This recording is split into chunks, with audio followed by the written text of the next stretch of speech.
আমাদের যে জিন্দেগি, তা আল্লাহ তাআলা আমাকে আপনাকে দুনিয়াতে কেন পাঠিয়েছেন? আল্লাহ তো কোরআনুল কারীমের মধ্যে বলে দিয়েছেন, খালাকতুল জিন্না ওয়াল ইনসা ইল্লা লিয়াবুদুন। তোমাদেরকে আমি মানুষ এবং জিন জাতিকে আমি একমাত্র আমার ইবাদতের উদ্দেশ্যে বানিয়েছি। এখন আমাদের প্রশ্ন জাগতে পারে, আল্লাহ তো শুধু আমাদেরকে ইবাদতের জন্য বানিয়েছেন, তার গোলামি করার জন্য বানিয়েছেন, কিন্তু আমরা যে প্রয়োজন ছাড়ার জন্য টয়লেটে যাই, সেটা ইবাদত কিভাবে হয়? আমরা প্রয়োজন মেটাবার জন্য আমরা জমিতে কাজ করি, খেতে খামারে কাজ করি, আমরা অফিস আদালতে চাকরি করি, বিভিন্ন পেশায় নিয়োজিত রয়েছি, বিভিন্ন ধরনের কাজ কাম করি, আমরা স্ত্রীদের সাথে থাকি, তাহলে এগুলি কিভাবে ইবাদত হতে পারে? কিন্তু আল্লাহ তাআলা তো বলছেন তোমাদেরকে শুধুমাত্র ইবাদতের জন্য বানিয়েছি। তো শুধুমাত্র যদি ইবাদতের জন্য বানান, তাহলে আমরা যে টয়লেটে যাই, আমরা যে বাজারে যাই, আমরা যে খেতে কাজ করি, তাহলে এগুলো কি? তো ভাই, মুসলমানদের যে জিন্দেগি, মুসলমানদের পুরা জিন্দেগি হলো ইবাদত। পুরা জিন্দেগিতে যা কিছু করবে সব কিছু কি মুসলমানদের জন্য ইবাদত। এই যে মুসলমানদের যা কিছু করবে পুরা জিন্দেগি যে ইবাদত, এই সুন্দর ব্যবস্থাপনা অন্য কোন ধর্মের মানুষ বলতে পারবে যে আমরা টয়লেটে গেলেও আমাদের ইবাদত হবে, আমরা ঘুমিয়ে থাকলেও ইবাদত হবে, আমরা বাজারে গেলেও ইবাদত হবে? অন্য কোন ধর্মের মানুষ বলতে পারবে? পারবে না। কিন্তু আল্লাহ তাআলা আমাদেরকে কত সুন্দর ব্যবস্থাপনা করে দিয়েছে। মুমিনদের জীবনে যা কিছু করবে সব কিছু হবে ইবাদত। আমরা যখন রাস্তা দিয়ে চলব, রাস্তা দিয়ে চলার সময় যদি আমরা নবী করিম সাল্লাল্লাহু আলাইহি ওয়াসাল্লামের পদ্ধতিকে যদি আমরা ফলো করি, রাস্তা দিয়ে তো হাঁটবই, কিন্তু হাঁটার সময় আমার নবীজি ডান দিক দিয়ে চলেছেন, ডান পাশ দিয়ে চলেছেন, আমাদেরকেও ডান দিক থেকে চলতে বলেছেন, তাহলে আমি ডান দিক থেকেই চলি। রাস্তা দিয়ে তো হাঁটতেই হবে, তাই না? আমরা যদি এইটা স্মরণ করি যে ডান দিক থেকে হাঁটা সুন্নাত, আমরা বাম দিক থেকে না হেঁটে আমরা ডান দিক থেকে হাঁটি। আমরা যদি এটা মনে করি সুন্নাত ভেবে যদি আমরা রাস্তার ডান দিক থেকে চলি, আর যদি মনে মনে এরকম একটা কল্পনা নেই আমার নবীজি রাস্তার মধ্যে যদি কোনো কষ্টদায়ক বস্তু পেতেন, এই কষ্টদায়ক বস্তুকে তিনি সরিয়ে ফেলতেন এবং তিনি সরানোর জন্য আমাদেরকে বলেছেন। এই যদি আমার মাথার মধ্যে থাকে যে রাস্তায় যদি কোনো কষ্টদায়ক বস্তু আমি পাই, সেগুলিকে মানুষের চলাচলের জন্য সহজ করার জন্য আমি সরিয়ে দেব, মানুষ যেন কষ্ট না পায় এজন্য আমি পথ থেকে সরিয়ে দেব। আর যদি কোনো মুসলমান ভাইকে যদি আমি পাই, তাহলে আমি সালাম দেব। এইরকম সৎ নিয়ত নিয়ে যদি আপনি রাস্তা দিয়ে চলতে পারেন, তাহলে আল্লাহ তাআলা আমাকে আপনাকে প্রত্যেক কদমে কদমে তিনি নেকি দিয়ে দিবেন। সুবহানাল্লাহ। আর রাস্তা দিয়ে চলার সময় কোন একটা সামান্য ধরনের কষ্টদায়ক বস্তু যদি আমরা সরে ফেলাতে পারি, রাস্তা থেকে যদি আমরা দূরে সরাই দিতে পারি, তাহলে আল্লাহ তাআলা আমাদেরকে এমন নেকি দিবেন, আমাদের উপরে এমন সন্তুষ্ট হবেন, আমাদের জন্য জাহান্নামের আগুনকে 3 তফাত দূরে সরাই দিবেন। সুবহানাল্লাহ। অজস্র নেকি, আপনি যে কাজ করবেন, আমি যে কাজ করব, অজস্র নেকি যদি আমাদের নিয়তটা সহি থাকে, আর যদি রাসূল করিম সাল্লাল্লাহু আলাইহি ওয়াসাল্লামের তার দেখানো পথে যদি, তার পদ্ধতিতে যদি আমরা করতে পারি, প্রত্যেকটা কাজে লিখব। আমরা যখন খাবার খাবো, খাবার তো আমাদের খেতেই হবে, তাই রাসূলের পদ্ধতিতে খাই। নবী করিম সাল্লাল্লাহু আলাইহি ওয়াসাল্লাম তিনি যেভাবে বলেছেন, যেভাবে আমাদেরকে দেখিয়েছেন, সেভাবে আমরা খাই। আমরা তো সাধারণত ডান হাত দিয়ে খাই। খাবারের আগে আমরা বিসমিল্লাহির রহমানির রহিম পড়ে খাই। খাবার শেষে, খাবারের শুরুতে আমরা তো হাত ধুই। খাবার আগে হাত ধুই কিনা? সবাই আমরা খাবার আগে, খানা খাওয়ার আগে হাতটা ধুয়ে নেই। ওই সময় যদি চিন্তা করি আমার নবীজিও খানা খাওয়ার আগে হাত ধুয়ে নিতেন, তাহলে আমিও সেই নবীজির দেখানো পদ্ধতি অনুযায়ী আমিও আমার হাতকে ধুয়ে নিচ্ছি। আমি সুন্নাত আদায় করছি, এই নিয়ত করে যদি আমার হাতকে ধুয়ে নেই, তারপরে যদি আমি খাবার খাই বিসমিল্লাহ বলে যদি আবার আমি খাবার খাই, খাবার শেষে যদি আমি বলি আলহামদুলিল্লাহ, তাহলে আমি যে খাবারগুলি খাইলাম প্রত্যেকটা লোকমায় লোকমায় আল্লাহ তাআলা আমাদের জন্য নেকি দিয়ে দিবে। সুবহানাল্লাহ। আমরা এখানে আসার জন্য কাপড় পরেছি, গোসল করেছি, জামা গায়ে দিয়েছি। জামা তো অবশ্যই গায়ে দিতে হবে। আমরা যদি চিন্তা করি আমার নবীজি প্রথমে ডান হাত প্রবেশ করিয়েছেন জামার মধ্যে, লুঙ্গি বা পায়জামা যখন পরেছেন ডান পা প্রথমে প্রবেশ করেছেন, এইটা নিয়ত করে যদি আমরা জামা গায়ে দেওয়ার সময় ডান হাতকে প্রথমে ঢুকাই, বাম হাতকে তারপরে ঢুকাই, এইটা মনে করে যদি আমরা জামা গায়ে দেই, তাহলে আমাদের পাঞ্জাবি গায়ে দেওয়াটাও, আমাদের কাপড় পরিধান করাটাও হবে আমাদের জন্য নেকি। সুবহানাল্লাহ। অসংখ্য নেকি। প্রত্যেক কাজে, এমন কোন কাজ নাই যে কাজে আমাদের জন্য নেকি নেই। অজস্র নেকি, যা করবো সেখানে আমাদের জন্য নেকি। আমরা যখন বাজারে যাব, বাজার হচ্ছে সব থেকে নিকৃষ্টতম স্থান, কিন্তু বাজারে যাওয়ার আগে যদি একটা দোয়া আছে, এই দোয়াটা যদি আমরা পড়তে পারি, যে দোয়াটা হাদিস শরীফের মধ্যে আছে, ওমর ইবনে ওমর থেকে সে বর্ণনা করেছেন তার পিতা ওমর রাদিয়াল্লাহু তাআলা আনহু থেকে। ওমর রাদিয়াল্লাহু তাআলা আনহু সরাসরি নবীজির মুখ থেকে শুনছেন, লা ইলাহা ইল্লাল্লাহু ওয়াহদাহু লা শারীকা লাহু লাহুল মুলকু ওয়া লাহুল হামদু ইহয়ী ওয়া ইউমীতু ওয়া হুয়া হাইয়্যুল লা ইয়ামুতু বিয়াদিহিল খায়র ওয়া হুয়া আলা কুল্লি শাইইন কাদির। সবাই খেয়াল করছেন? একটি দোয়া যদি আমরা বাজারে যাওয়ার পূর্বে যদি আমরা এই দোয়াটা পড়তে পারি, আমরা সকলে জানি বাজার হচ্ছে খারাপ জায়গা, কিন্তু যেই বাজারে মানুষ সাধারণত আল্লাহ থেকে ভুলে থাকে, সাধারণত জিকির থেকে গাফেল থাকে, আল্লাহ স্মরণ থেকে গাফেল থাকে, বাজারে গেলে বলে, চায়ের দোকানে বসলে গীবত বলে, শোনে, এরকম অনেক ধরনের গুনাহের মধ্যে লিপ্ত থাকে। সেই জন্য বাজারে যাওয়ার আগে যদি এই দোয়াটা পড়ে, তাহলে নবীজি বলেছেন যে ব্যক্তি বাজারে যাওয়ার আগে এই দোয়াটা পড়বে, আল্লাহ তাআলা তাকে 10 লক্ষ নেকি দান করবে। সুবহানাল্লাহ। 10 লক্ষ নেকি দান করবে, আর 10 লক্ষ তার আমলনামা থেকে গুনাহ মাফ করে দিবে। আর আল্লাহ তাআলা তাকে 10 লক্ষ গুণ মর্যাদা তাকে বুলন্দ করে দিবে। সুবহানাল্লাহ। বাজারে যাই না এরকম তো কেউ নাই, এবং প্রতিদিনই আমরা বাজারে যাই, প্রতিদিন। কিন্তু প্রতিদিন যে কয়বার বাজারে যাই, এই কয়বার যদি এই দোয়াটা পড়তে পারি, তাহলে আপনি হিসাব করেছেন যে জীবনে কতবার বাজারে গিয়েছি এবং যাচ্ছি, বা আল্লাহ বাঁচাই রাখলে যাবো। এতবার যদি এই দোয়াটা যদি আমরা পড়তে পারি, তাহলে আল্লাহ কত নেকি দিবে? 10 লক্ষ নেকি দিবে, 10 লক্ষ গুনাহ মাফ করে দিবে, আমার দরজাটাকে বুলন্দ করে দিবে। কিন্তু আমরা এই যে রাসূল সাল্লাল্লাহু আলাইহি ওয়াসাল্লামের দেখানো পদ্ধতিকে আমরা অনুসরণ করি না, বিধায় আমরা এই সমস্ত নেকি থেকে আমরা মাহরুম থাকছি। আমরা যদি রাসূল পাক সাল্লাল্লাহু আলাইহি ওয়াসাল্লামের দেখানো সিস্টেমে যদি আমরা চলতে পারি, যে কাজ করব সেই কাজের মতো অজস্র নেই। ইবনুল জাওজি রাহমাতুল্লাহ তিনি বড় একজন মুফাসসির ছিলেন। তিনি বলেছেন যে মুসলমানদের জন্য বাইতুল্লাহ আর বাইতুল খালা দুটোটাই নেকির পথ। বাইতুল খালা মানে বাথরুম, আর বাইতুল্লাহ আল্লাহর ঘর। শুনতে একটু কেমন শোনা যায় যে বাইতুল্লাহ আর বাইতুল খালা দুটোটা মুসলমানদের জন্য নেকির পথ। এটা শুনতে কেমন শোনা যায়, কিন্তু কথা বাস্তব। আমরা যদি বাথরুমে যেতে পারি, টয়লেটে যদি আমরা যাই, যেটা আমাদের প্রয়োজন সারার জন্য,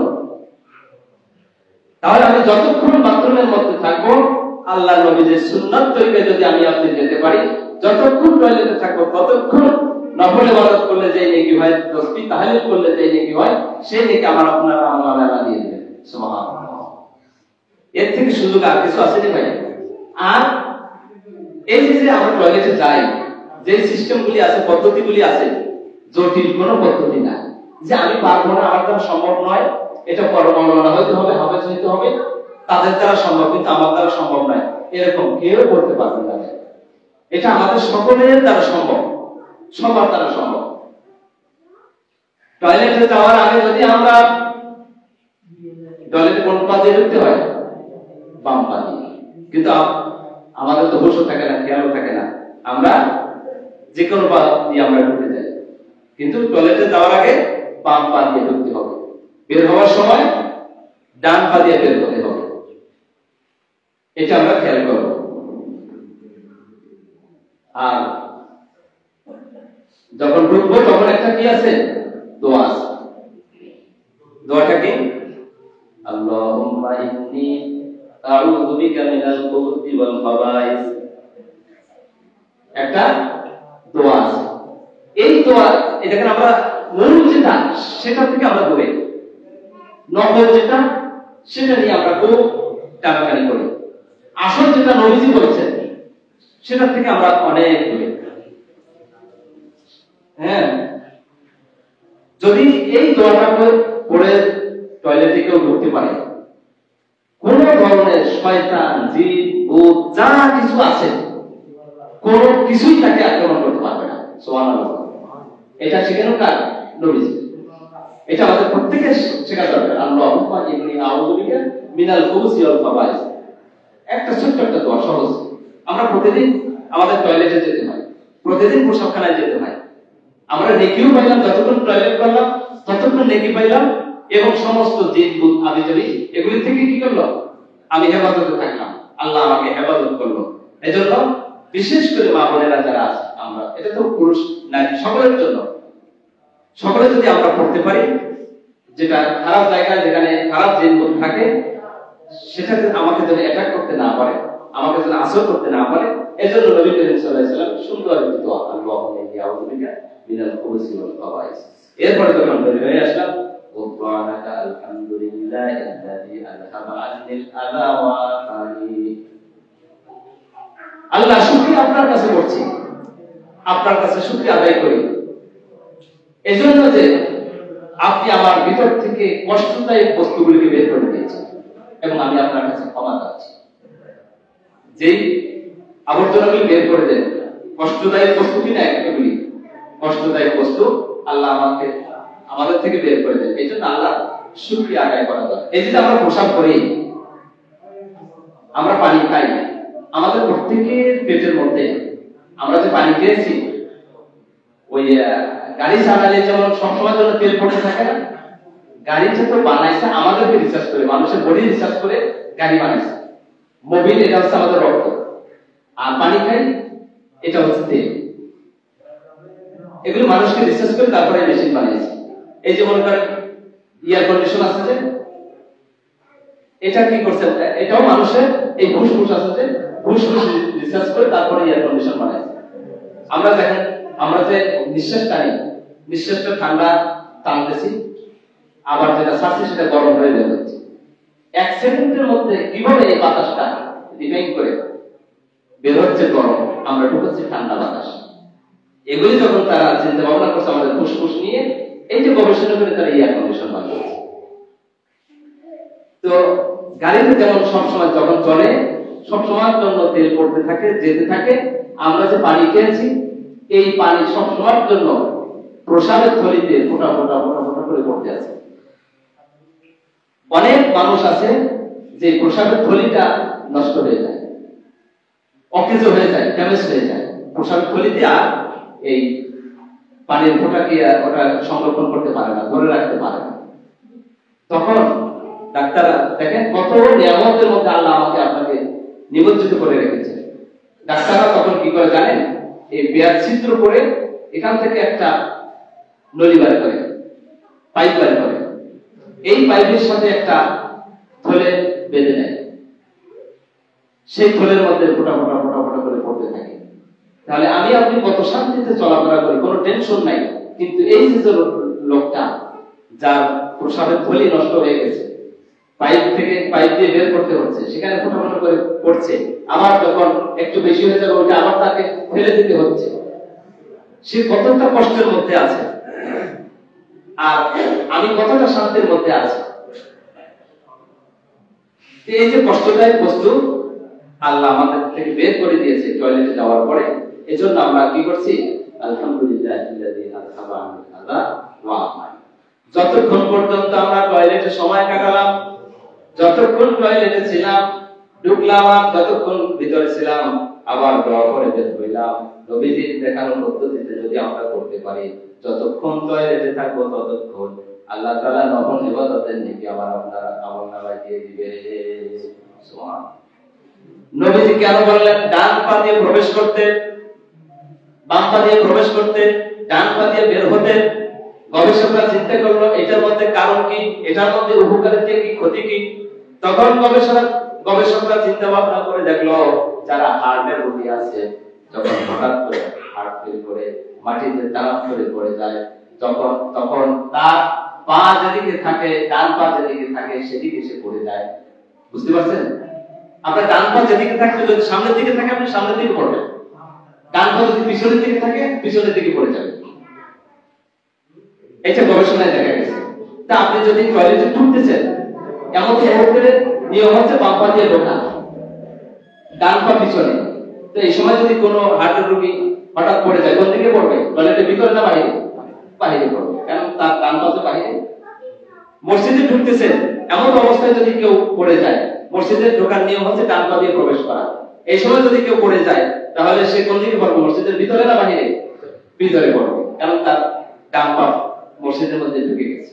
দেখেন আল্লাহ রাসূলের প্রত্যেকটা সুন্নতের মধ্যে এত সুন্দর দুনিয়াবি ফায়দাও কি আছে, লুকায়িত আছে। আমরা প্রতিদিন ঘুমাই কিনা? প্রতিদিন ঘুম যায়, কিন্তু ঘুম তো যেতেই হবে, কিন্তু ঘুম তো আমাকে যেতেই হবে, ঘুম আমি পড়বই। কিন্তু আমার নবীজি যেভাবে ঘুমিয়েছেন আমি সেভাবে ঘুমাই, পাক পবিত্রতা হয়ে তারপরে আমি ডান কাত হয়ে তারপরে আমি ঘুম যাই। ঘুম যাওয়ার আগে একটা দোয়া আছে নাকি? দোয়া, ছোট্ট একটা দোয়া আছে। কি দোয়াটা? আল্লাহুম্মা বিসমিকা আমুতু ওয়া আহইয়া। এই দোয়াটা পড়ে ইশার নামাজ পড়ে, এবং সে যদি এই নিয়ত করে আল্লাহ যদি আমাকে হায়াতে জীবিত রাখে, আমি যদি ঘুম থেকে উঠতে পারি, মুয়াজ্জিনের আযান যদি আমার কানে আসে, আমি ফজরের নামাজ যদি আমি পড়তে পারি, আল্লাহ যদি আমাকে পড়ার তৌফিক দান করে, এই নিয়ত করে আল্লাহ যদি আমাকে জাগ্রত করে আমি ফজরের নামাজ পড়ব, এই নিয়ত করে যদি সে ঘুমিয়ে যায়, সারা রাত সে যে ঘুমিয়ে থাকলো, সে ঘুমায় নাই কেমন যেন সারা রাত সে মসজিদে বসে নামাজ পড়লো। সুবহানাল্লাহ। আপনাদের কি মনে হয় আমি কথাগুলি বানাই বলছি? এই জন্য আমাদের ঘুমানোর আগে এশার নামাজ পড়তে হবে, তারপরে আমাদের দোয়া করতে হবে আল্লাহুম্মা বিসমিকা আমুতু ওয়া আহইয়া। আল্লাহ আপনার নামে আমি মরতেছি। ঘুম একটা কি? মৃত্যু। ঘুম একটা এক প্রকারের মৃত্যু। এই জন্য কত সুন্দর চমৎকার একটি দোয়া শিখিয়ে দিয়েছেন। আল্লাহ তাআলা আপনার নাম নিয়ে আমি মৃত্যুবরণ করছি, আপনি যদি আমাকে তৌফিক দান করেন তাহলে আমি ঘুম থেকে জাগ্রত হতে পারবো, আপনি যদি আমাকে জাগ্রত না করেন তাহলে এই ঘুমে আমি একদম কবর দেশে চলে যেতে পারি। ঠিক কি না? যখন আমরা ঘুমিয়ে যাই, ওই ঘুম থেকে আর কোনোদিনও জাগ্রত না হতে পারি। এজন্য এই দোয়াটা পড়ে ঘুমিয়ে যাওয়া, আল্লাহ যদি আমাকে জাগ্রত করে দেয় তাহলে আমি ফজরের নামাজ পড়ব। কিন্তু আমাদের মধ্যে অনেক মানুষকে দেখা যায় এই ছোট্ট একটি দোয়া আমরা করি না, মৃত্যুর কোনো চিন্তা নাই, আমি ঘুমিয়ে যাচ্ছি, আমি জাগতে পারবো কি পারবো না, এই ধরনের কোনো খেয়াল আমাদের মধ্যে নাই। আমরা মোবাইল দেখতে দেখতে অথবা হেডফোন কানের মধ্যে দিয়ে গান শুনতে শুনতে আমরা ঘুমিয়ে যাই। আপনারা বলেন তো দেখি, এই অবস্থায় এই রাত্রে যদি সে মারা যায় তাহলে ঈমান নসিব হওয়ার কোনো সম্ভাবনা আছে কিনা? কোনো সম্ভাবনাই নেই। ঈমান নসিব হওয়ার কোনো সম্ভাবনা আছে নাই যদি গান শুনতে শুনতে যদি ঘুমিয়ে যায়। কিন্তু আল্লাহর নাম নিয়ে যদি ঘুমিয়ে যায়, আল্লাহুম্মা বিসমিকা আমুতু ওয়া আহইয়া, এই ছোট্ট একটি দোয়া পড়ে যদি ঘুমিয়ে যায় আর এই ঘুমের মধ্যে যদি তার মৃত্যু হয়, তাহলে কালেমা নসিব হওয়ার সম্ভাবনা আছে কি নাই? এজন্য এই ছোট ছোট দোয়াগুলি আমাদের শিখতে হবে, রাসূলের তরিকা অনুযায়ী কি করতে হবে? আমাদের প্রত্যেকটা কাজকে যদি আমরা করতে পারি, সব জায়গায় আমাদের নেই, সব জায়গায় সর্বত্র জায়গায় আমাদের জন্য সওয়াব আর সওয়াব। নবীজির দেখানো পদ্ধতি অনুযায়ী স্বামী স্ত্রীর মাঝে যে সময় কাটায়, গল্প গুজব করে, এই সময়টাও আল্লাহ নফল ইবাদতের মধ্যে লিপিবদ্ধ করে দেন। সুবহানাল্লাহ। আপনি হালাল রিজিক অন্বেষণ করার জন্য আপনি খেতে গিয়েছেন, কাজ করার জন্য খেতে কাজ করতেছেন, আপনি যে পরিশ্রম করতেছেন আপনার বাচ্চাদের জন্য, পিতা মাতার জন্য, আর পরিবারের জন্য, পরিজনের জন্য, আল্লাহ তাআলা আপনার প্রত্যেকটা কোদালের কোয়ারের প্রত্যেকটা আপনার যে পরিশ্রম, আল্লাহ তাআলা প্রত্যেকটা পরিশ্রমকে জিয়াদের দান করে দিবে। সুবহানাল্লাহ।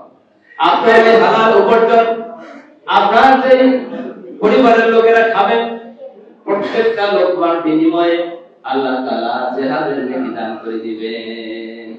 সুবহানাল্লাহ। এজন্য প্রিয় ভাইরা আমার, আমরা আমাদের জিন্দেগিটাকে সুন্দর করে সাজাবার চেষ্টা করি।